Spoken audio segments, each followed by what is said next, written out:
Welcome to the Complete Corn Snake Care Guide. This has been requested quite a bit. I did one very long ago. It's very bad. Please don't watch it. This is the brand new 2018 update of everything that you need to know to care for your corn snake.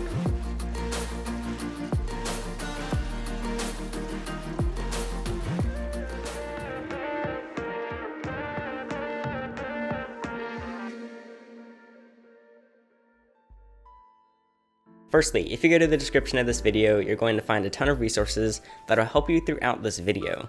For example, if you go to goherping.com/cornsnakes, you can find the written care guide and the audio care guide version of what you're about to watch, along with this video and lots of other stuff. I also have a complete kit put together of everything I use to set my corn snake up. We'll talk about all the stuff in that throughout this video, but if you go to the kit.com link in the description, you can see everything that I use supplies-wise, and you can order it straight on Amazon from there.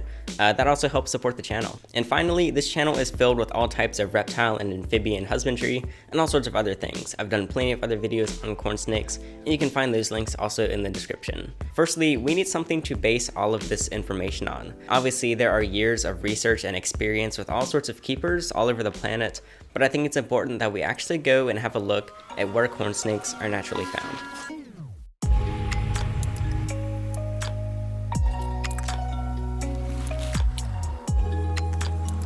So corn snakes are from the eastern part of the United States, so it only makes sense to come out to where they're from. I'm here in North Carolina, but they're all around various states in this area. So we really get a chance to look at what their natural habitat kind of looks like.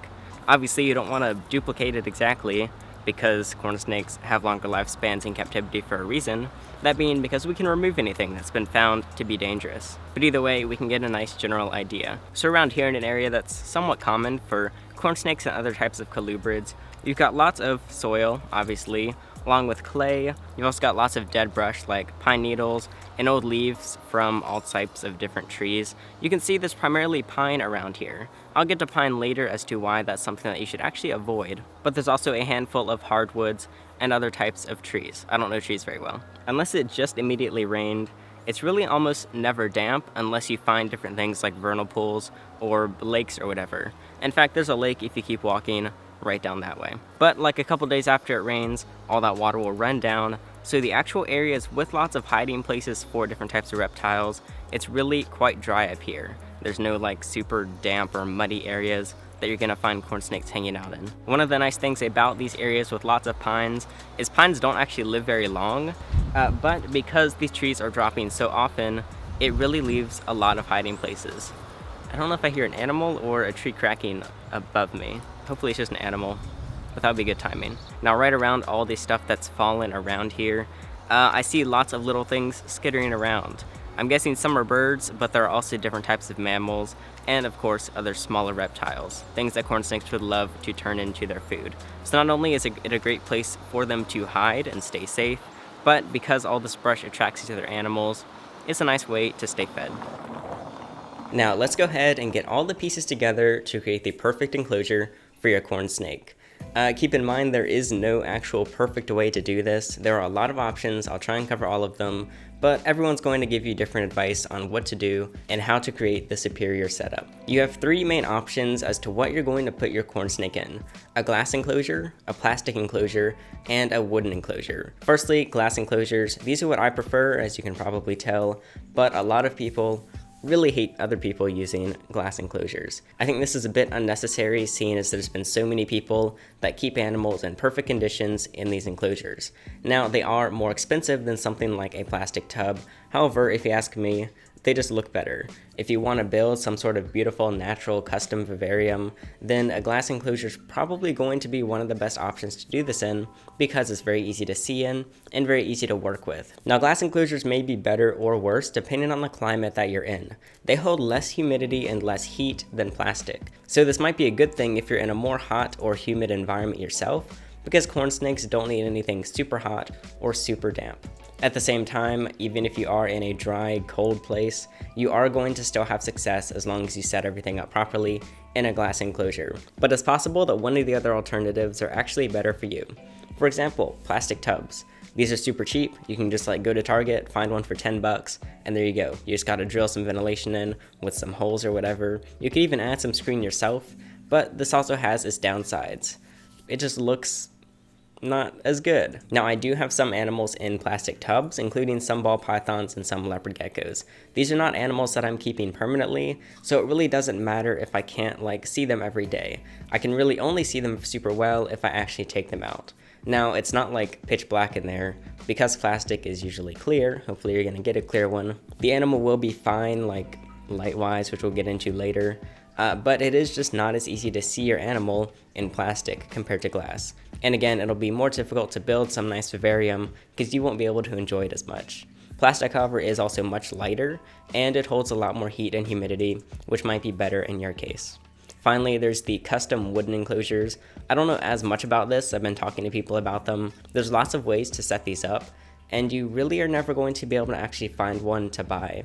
You might be able to find someone willing to make one for you, but generally you're going to have to make this from scratch yourself. This might be a great thing because it's 100% custom, you put all the work in yourself, and it's exactly how you want it. But you're going to have to buy all these resources, so it'll be much more expensive than a plastic tub. In some cases, it might be more or less expensive than a glass enclosure, depending on just how fancy that glass is. But it tends to be a bit more difficult to heat because you have fewer options. For example, under-tank heaters or heat mats are one of the very popular ways to heat corn snakes. We're going to get into this once we get to temperature, but lots of heat mats actually specify that they should only be used on glass and not on plastic or wood. People do still use them on plastic. Is it safe? Probably. There's ways to make it safe. But it's technically going against the instructions. However, wood is just too thick for heat mats, and I really would not suggest putting the heat mat inside the actual enclosure, as it should generally go on the bottom or the side. There are other ways to heat this, or you can build your wooden enclosure with a PVC or plastic bottom so that you can still use a heat mat. So that is glass, plastic, and wooden enclosures. Unfortunately, I can't give you an exact one to use. Again, I'm using glass and I use plastic with some other animals, and I do have one wooden enclosure. So they all work, and a lot of it's just up to opinion and environment. Firstly, let's talk about the size. So this is an adult corn snake here. This is Gobi. As you can see, a little bit larger than a baby corn snake. A juvenile corn snake really does not need very much space at all. A 10-gallon is actually enough for a hatchling corn snake, or a 10-gallon equivalent size if you're doing plastic or wood or whatever. However, you're going to have to upgrade your corn snake somewhat soon after because the 10 gallon's not going to last very long. So I would say to go straight to a 20 gallon or 20 gallon equivalent if you're using something else. But it's pretty hard to find a corn snake in something this small. One option you have is to find a very small plastic Tupperware and then keep your corn snake in that as a baby and then upgrade it to a 20 or something larger later. An adult corn snake, lots of people say a 20 gallon is enough for its entire life.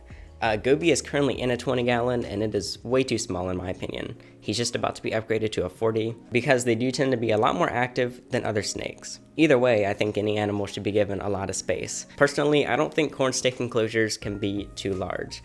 A lot of people say if it's over X gallons or over X feet long, then the corn snake is not going to be happy and it's going to be stressed. This is very possible, but it's also possible in something much smaller.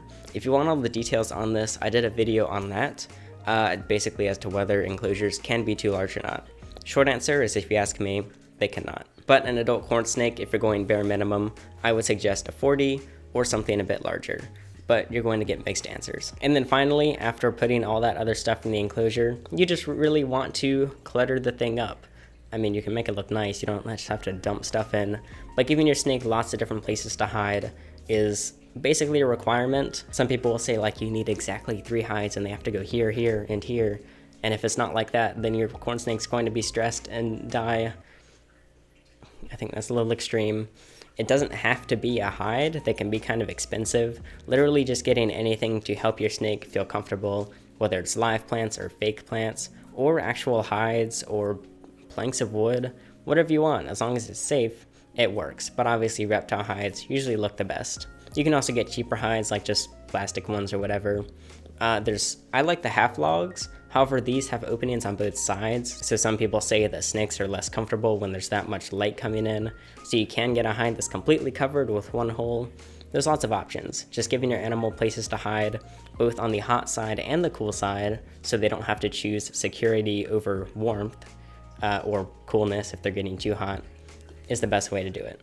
Next up, temperature is very important, but luckily for us corn snake keepers, it's not super hard to get correct. They don't need anything super hot over like 100 something degrees, and you do not have to cool the enclosure down like you do with some animals to an even colder temperature than what your room is. Firstly, there are many ways to actually heat this enclosure. I mentioned heat mats before, which is my preferred method, but you can also use heat bulbs or heat lamps or just a light bulb on top that warms the enclosure up. Now, if you think about a corn snake out in the wild, they are usually going to want some way to heat up. They usually do this by going out and finding something that is warmer than just the air temperature. For example, they might find something like a rock or something else that can warm up. But whatever it is, this thing has been heated up by the sun, the corn snake goes on that surface, the surface is warm, and the corn snake is happy. So using a heat bulb to heat an actual surface up works just fine. So a heat mat basically does the same thing, but instead of heating the surface up from above, it's heating it from below. This means that you can let your corn snake stay hidden and secure while still warming up. This is kind of equivalent to a snake going under something that's heated up, like under some rocks or under some wood or under a piece of tin or something. I guess tin isn't natural, but it's kind of everywhere now. An animal that's away and hidden from plain sight is usually going to feel much safer and a lot less stressed, which is obviously a good thing. And then in some cases, people have to use both of these heating methods if it's just way too cold in their house. Now, heat mats, I'm going to talk about them a bit more. They can get extremely hot. Just sticking it on the bottom of your enclosure and leaving it is something that I did many years ago, not many, like 4 years ago with my ball python. And that was a mistake because it gets very hot and you're going to have some issues. This can possibly result in burning or stress, or your snake just completely avoiding that area, which means it's just going to be super cold in another part of the enclosure if it can't actually get to a nice heating spot. Now, the very best way to manage this is with a thermostat.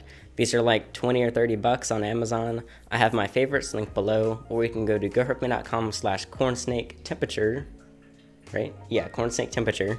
And I have all of my favorite heating methods linked on Amazon with my favorite heat bulbs, heat mats, and thermostats. The instructions are on there. You basically just plug your heat mat into the thermostat, set the thermostat to the temperature, put the probe in the enclosure or under the enclosure, and you're good to go. This way you don't have to worry about regulating the temperature. It does it all for you automatically. Okay, we haven't even talked about the actual temperatures themselves yet, but based on lots of corn snake keepers' experience, lots of breeders that have found what works best, and a bit on their natural environment, of course, you should have a hotspot of approximately 85 degrees Fahrenheit or 29.4 degrees Celsius. It doesn't have to be down to the decimal point. It can be like 87 or 83 or whatever. It's not going to kill your corn snake, but just trying to set that at about 85 degrees is going to work best. Now, if you don't know, a hot spot is basically the warmest spot that your snake has access to in the enclosure. I like to put the hot spot on one side or the other, so then there's a temperature gradient. So like if your corn snake is here, heat mat is here, the further you go over, the cooler it gets. And then all the way over here, it's at the coolest point. Because corn snakes are ectothermic or cold-blooded, they cannot regulate their body temperature, so they have to basically adapt to the environment and find the right spot to regulate it for them. And then same thing with a heat bulb. It can be a bit more difficult using a heat bulb. It won't be as exact, because if you're using a thermostat, it's going to turn on and off all the time, which like all that flickering and inconsistent light might be kind of annoying. You can, however, use lights that do not actually let off any light, and it's just a bulb, like a ceramic heat emitter. I also have those linked below. So something a lot of people ask about is how cold the cool side should be. People have a lot of difficulty finding what the actual cool side of the enclosure should be set at. There's no like exact specific temperature that it needs to be, but what I like to do is have the cool side drop about 5 to 10 degrees Fahrenheit compared to the hot side.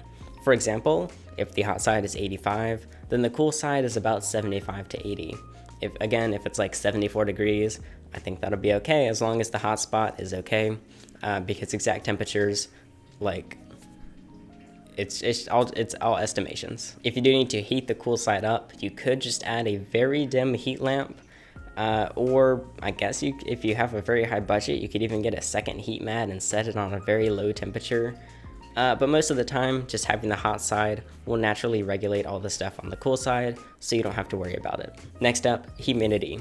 Again, this is not very difficult, which is one of the reasons that corn snakes are very easy for beginners, because they really don't need any specific humidity levels. Now, you don't want this to be too high. A humidity that is way over what it should be can result in things like scale rot, respiratory infections, and all this other gross stuff. And if it is too dry, you could have a dehydrated snake, which is also not very fun. It's also going to cause things like stuck sheds. But the range that I have found is best and that I usually see people agreeing on is about 30% to 50% humidity. Most rooms are just about this. My room, I think in the winter is like 30%, and then in the summer it's about 50 or 60%, so it's kind of perfect. And most of the time, unless you're like in the middle of the Sahara Desert, it should be all good. Now, I would suggest that your corn snake's humidity does not go over 60%. Again, this is an estimation like everything else, but keeping it below that, again, between the 30 and 50, is your goal. Over 60%, like when you're going into the 70s and 80s, that's really when people start having those not severe issues, but those really annoying issues that can become severe if they last for too long. And then if it's below like 20 degrees, you might have some stuck shed or other issues. So there's a handful of ways to actually adjust the humidity. None of them are perfect and it needs some playing around. Again, you can use different types of enclosures. So if you're in a very dry place with like 5% humidity, maybe use a tub. And if you're in the middle of Hawaii, maybe use a glass enclosure or wooden enclosure or something else. You can spray corn snake enclosures. You don't want the substrate to be damp all the time because that can also cause things like scale rot, but just giving it a little misting down if it does need to be a little bit higher works just fine. You can also cover parts of the screen if you have screen on your enclosure. For example, you can lay a plastic bag over like half of the screen and that will hold more humidity in. I would say the best thing to do though is to change the substrate in your enclosure. We'll get to substrate in just a minute as to which ones are best and how each one works. If you go to the kit link below, you can find the hydrometer I suggest. It's just super cheap, super easy to use. Just stick the probe in the enclosure and it tells you the humidity level. I forgot to mention, for actually seeing temperatures, you can use a handful of different things. Now, you can't actually regulate the temperature with this, but you can just check it using a little temperature gun. It's very easy to use, not too expensive. You can find them on Amazon. I also have them in that kit. Next up, we've got substrate. Substrate is pretty easy to deal with. However, there are quite a few options that you have. Firstly, let's just get the bad ones out of the way. Anything with pine or cedar should be avoided. I talked about pine and cedar and how it's kind of everywhere in their natural environment. However, when you bring these things into an enclosure, these let off very strong fumes. These fumes have been known to actually cause issues with snakes, usually causing things like respiratory infections and just making your animal uncomfortable. Luckily, there's very few substrates that actually have this. I don't know why there's any left. I saw like one brand that sells it. So there are three main substrates that corn snake keepers use. Firstly, there's cypress. This is usually found by Zoo Med. It's called Forest Floor. This is the one I'm currently using with Goby. It comes usually a little bit damp, so it holds a bit more humidity. However, you can very easily just dry this out if you don't need that. I think this is one of the best looking substrates. It's a very natural color, obviously, because it's just natural wood. And at the same time, it's very easy to clean and easy to spot corn snake poop in. I know that's kind of weird, but you'll get what I mean when I talk about the second option, which is coconut fiber. You can find this in Eco Earth by Zoo Med or Plantation Soil by Exoterra. Both of these work like they're the exact same thing. I would just go with whichever one you can find more cheaply. I have those also linked on Amazon with the link below. Eco Earth, you could say, looks even more natural because it's basically just soil. I love using this. I use it in a ton of the enclosures. You can probably see it. It's very cheap. It's very easy to use. And you can really choose just how much humidity it holds because it can be very damp. For example, I have one with the chubby frog back there. And at the same time, it can be very dry. Now, this color just happens to be like the exact same color as corn snake poop and pretty much all snake poop. So it might be a little more difficult to spot it, but if you just do some searching, you'll find it just fine. The next option is aspen, which I use with a couple animals. You can see it down there with the rat snake and right there with the sand boa. Aspen is a much lighter color. I don't like it as much just because it doesn't look as natural. It obviously just looks like some kind of snake bedding you picked up at the pet store. There's nothing wrong with that, but I do like having it more natural. And this is an extremely cheap option, very easy to clean, very easy to change, and it's awesome for burrowing. Corn snakes aren't like considered burrowing animals, but they do occasionally like to move around. It seems that juvenile corn snakes do this a lot more. Sometimes burrowing means that it's either too hot or too cold in the enclosure, But there's been so many people with perfect temperatures that still have corn snakes that burrow. I wouldn't be too worried about it as long as you keep your temperatures in check. In check? On check. But you do have more options than these three. You can also use things like paper towel. It's ugly, but it's very sanitary and easy to change. It does not allow for your corn snake to move around as much. This is usually used in quarantining periods. That's when I use it, at least, if an animal does need to be quarantined. And breeders use paper towel and paper a lot because it's just easy to swap out and it's cheap and lame.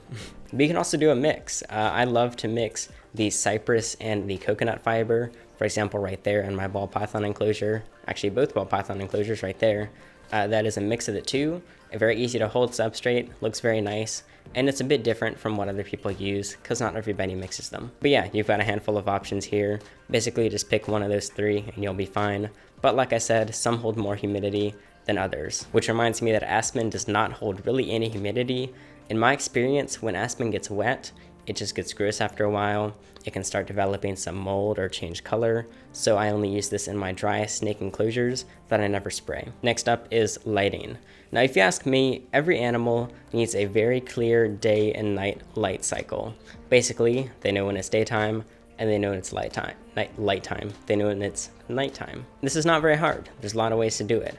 Corn snakes do not need very specific lighting or any lighting at all, but just natural window light, or well, in this case, studio lights, but window light or the light in your room, that works fine as long as your animal can see, hey, it's daytime now, and hey, it's nighttime now, so that it's not confused and it actually knows what time it is. Well, they don't know the exact time, but you get it. UVB, however, is another option that you might want to use depending on your snake. You can see it right there on my box turtle and on a few other enclosures here. UVB is ultraviolet B lighting, and it's something that naturally comes from the sun. Now, corn snakes are crepuscular, meaning that they're not nocturnal and they're not diurnal, but instead they're active during dawn and dusk. Now, you can go out during a sunset or a sunrise and measure the UVB levels, and there's really not much at all. This means that corn snakes do not actually need UVB, but it can possibly benefit them.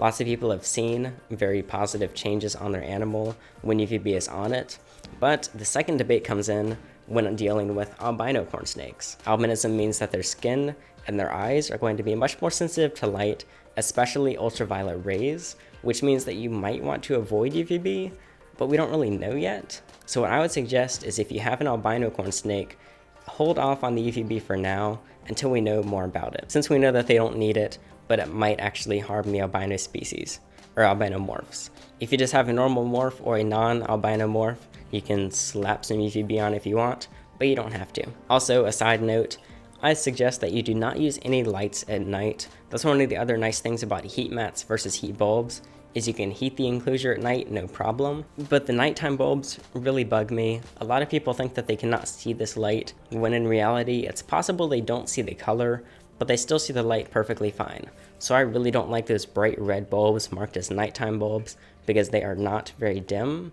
Now there are, I think it's called a moonlight bulb. It's kind of like a dark purpley-ish, and the color doesn't actually make any effect, but it's a lot dimmer, so I might be comfortable using this if I really had to, but because things like moonlight are natural, but moonlight lets off almost no light. So I would suggest taking all the lights off of your enclosure at night. Well, not taking them off, just turning them off. And then if you need more nighttime heating, use something like a heat mat or ceramic bulb. Finally, we've got feeding. Corn snakes are super easy to feed. This is one of the awesome things about them as to why they're also great for beginners, is because firstly, the size of the food is very easy to manage. This is a full-grown corn snake, Gobi here. He's actually a little chubbier than the average corn snake maybe. I don't know, he's fine though. But even at his size, he can eat mice his entire life. I was feeding him jumbo mice. I switched him back to adult mice just so that he doesn't get fat. But starting at pinky mice as a baby and then going through fuzzy, hopper, adult, and jumbo, that'll work their entire life. Meanwhile, something like a ball python or two ball pythons, they basically always have to be switched to rats because rats grow larger and mice just end up too small for them. So that's one of the first great things. Remember to always feed frozen mice if you can. When you buy a corn snake, I suggest you ask the person selling it what they are eating already so you know exactly what they have been eating so that you don't have to deal with switching them from live to frozen. Now, if there's just this a corn snake that you really want and it's eating live, that's not the end of the world. You can feed it live until you can get it to switch over to frozen, and it won't, like, you'll probably have success with it. It's just something to keep in mind. I did a video on live versus frozen, but I can talk about that more later. I also highly suggest you do not buy these from pet stores because they're usually a lot more expensive. I'm talking about Petco and PetSmart mostly. You really shouldn't buy anything here. I did plenty of videos on them in the past. But anyway, if you order the mice online or go to expos and get them in large bulk amounts, they're gonna be way cheaper. You can feed your snake for like 50 cents to $1 a week compared to like $3 to $5 if you go to Petco and get them. Now, to thaw out the mice, there's a handful of ways to do it. Since you're buying them frozen, you can just leave it out on a table until it's room temperature. It's ideal though if you heat them up a little bit past room temperature so that it's more like a living thing, which is going to be warmer. What I like to do is stick all my mice in a plastic bag, put the plastic bag in a container of warm or hot water, not boiling, and then once they're warm, just take them out and feed them off. I like to do it in a plastic bag because you don't wash the scent off of the mouse, so there's a higher chance that the snake will take it every single week. But you can also do things like, I've set the mouse on a heat mat before. This works, but you have to keep a super close eye on it because as soon as this mouse starts burning or cooking, one, you do not want to feed it to your snake, and two, it is one of the most disgusting things I've ever smelled. So yes, you could put it on a heat mat or under a heat lamp, but be very careful, please. It's not the ideal way to do it. Also, don't microwave them, don't cook them. What else have people asked?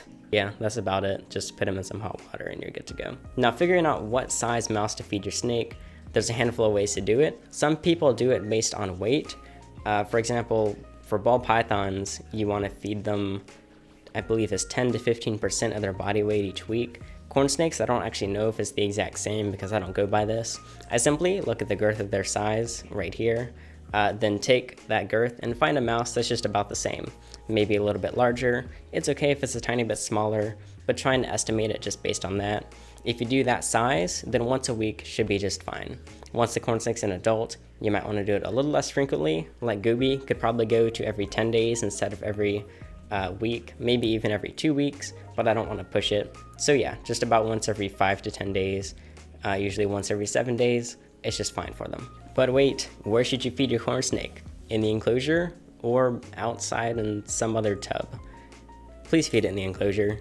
Cage aggression is something that people talk about a lot.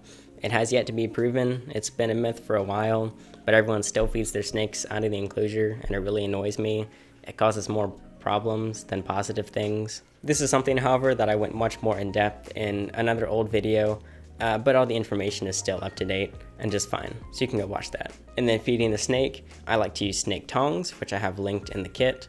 You can just only use kitchen tongs as long as you don't use the tongs again for your dinner. Just hold the mouse generally by its tail or by its body. Give it a little wiggle in front of the corn snake, and the snake should bite it. Try not to pull away. You can kind of tug at it a little bit once the snake is bit, just to kind of convince it that the mouse is alive and struggling. This kind of just helps the corn snake get a nice grip so it won't let go. But if you yank the mouse away, there is a very slight chance that you're going to rip a tooth out of your corn snake. This is very rare. It's very easy not to yank away, like just keep your hand in one place and you're good to go. Just thought I'd mention it so that our animals can keep their teeth. And then handling your snake after feeding, you're gonna get very mixed answers on this. I always do a minimum of 24 hours. Now, technically, some of my animals I could hold like 3 hours after they ate. They would not care. They'd be perfectly fine. There's no reason to do this though, so I still don't. But meanwhile, some of my other animals need like 2 days to digest if it's a big meal and they're a bit on the like scared side. So the range here is from 24 to 72 hours. You could say that 48 is a nice in between. This still sometimes feels kind of long to me. So I say 24 to 48 hours after eating is good enough, and then you can start handling your animal again. Again, the more you get to know your snake, the better you'll be able to actually gauge just how long you need to wait.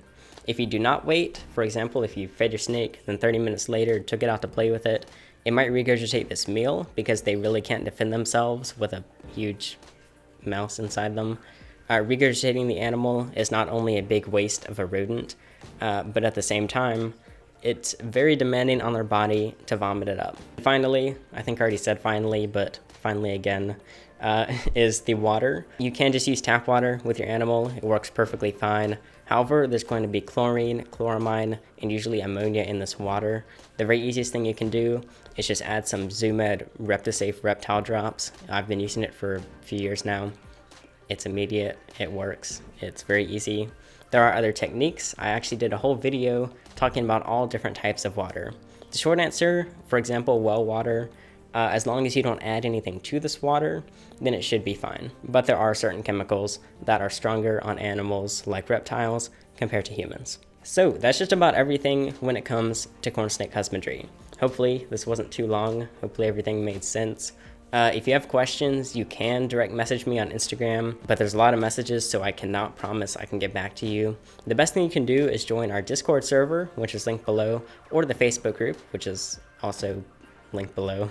And the community can help you with any concerns, hopefully in a very respectful manner. But yeah, owning corn snakes are very rewarding, very easy, and a great way to either get into the hobby of keeping reptiles, or a great way to just have one pet if you don't want any more in the future. And if you already have 40 other animals, then adding a corn snake is not going to be a regret of yours. So you should enjoy them.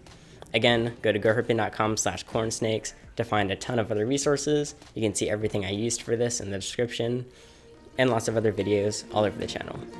But that is it for this complete corn snake care guide. That was a lot of talking, but that should be it. So I'm Alex, and thanks for watching.